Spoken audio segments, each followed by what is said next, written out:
Bonjour, après l'étude du théorème de Gauss, nous allons passer aux exercices. Exercice 1. Calculer le champ et le potentiel produit par une distribution superficielle de charge Q de densité sigma constante et positive, répartie sur une sphère de centre O et de rayon R, en tout point de l'espace.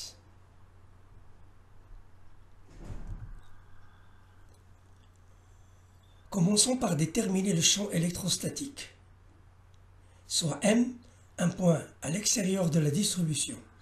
Deux éléments de surface chargés, dQ1 et dQ2, symétriques par rapport à OM, créent au point M un champ résultant porté par OM.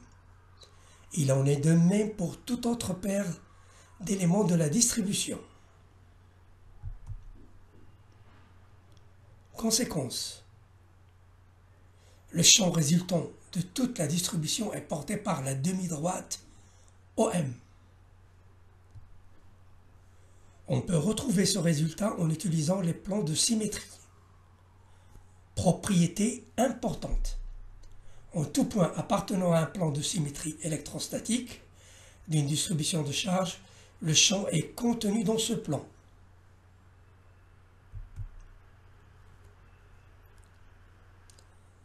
Les plans P et P' passant par le point M étant des plans de symétrie de la sphère chargée.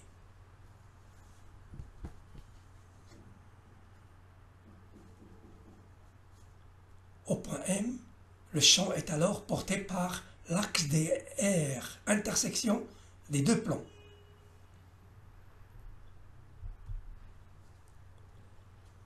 Soit E de M égale ER vecteur. Les lignes de champ sont donc radiales. De plus, E possède une symétrie sphérique comme la charge qui lui donne naissance.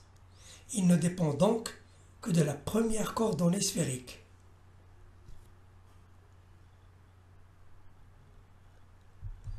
Donc, le champ est radial et à symétrie sphérique.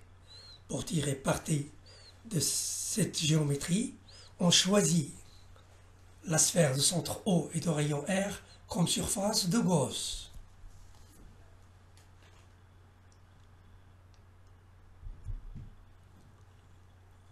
Si le point M est à l'extérieur de la sphère chargée, où R est plus grand que grand R, le champ est constant sur une sphère de Gauss et partout parallèle à D de S.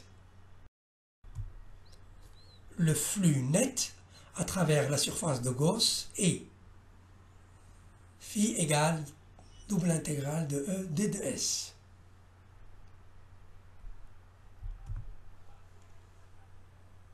Le champ est constant sur la sphère de Gauss, donc phi égale 4 pi r au carré E égale à Q sur epsilon 0.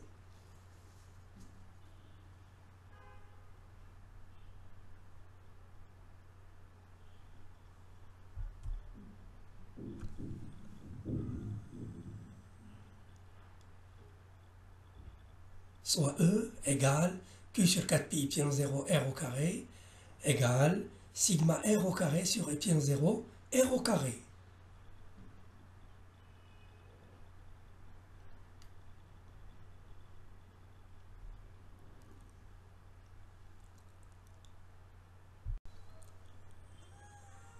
À l'extérieur de la sphère, le champ est le même que si la charge Q était ponctuelle et située au centre de la sphère. Ce résultat est nettement plus simple que l'intégration qui intervient dans une application directe de la loi de Coulomb.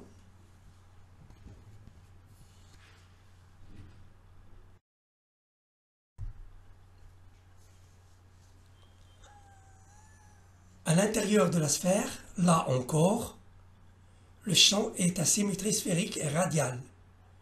Nous choisissons à nouveau une surface de Gauss sphérique de rayon R inférieure à grand R.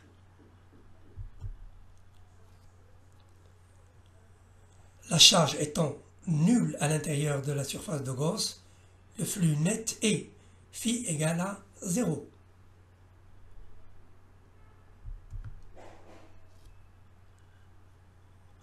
Le champ est donc nul en tout point à l'intérieur d'une sphère uniformément chargée en surface. Dans le tableau suivant, on donne l'expression du champ E pour R inférieur à grand R et R supérieur à grand R.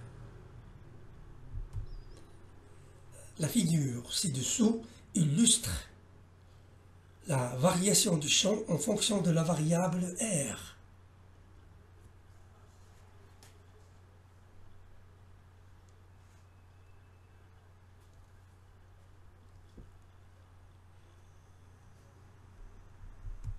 À la traversée de la surface chargée, c'est-à-dire en R égale grand R, le champ E subit une discontinuité de l'ordre de sigma sur epsilon 0.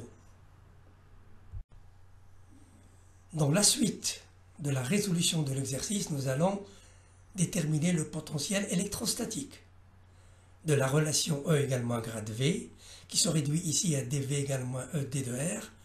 On en déduit le potentiel électrostatique en tout point de l'espace. À l'extérieur de la sphère, où R est plus grand que grand R, on a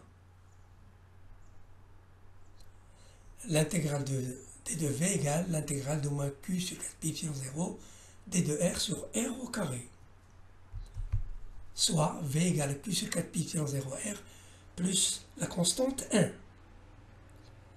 Si on prend un potentiel de référence tel que V égale à 0 lorsque R tend vers l'infini, on a 0 égale 0 plus la constante 1,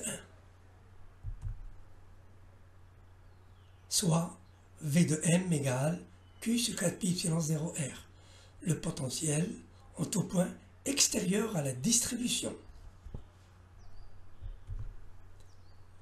À l'intérieur de la sphère, on a petit r est inférieur à grand R, on a dV égale à 0, soit V égale la constante 2. La constante 2 est déterminée par la continuité du potentiel V en R, en petit r égale à grand R, soit V intérieur lorsque petit r égale grand R égale V extérieur lorsque petit r égale à grand R.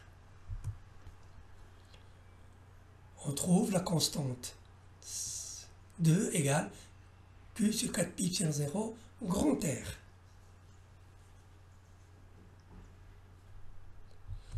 Le potentiel en tout point intérieur de la distribution est donné par Q sur 4 pi epsilon 0 grand R.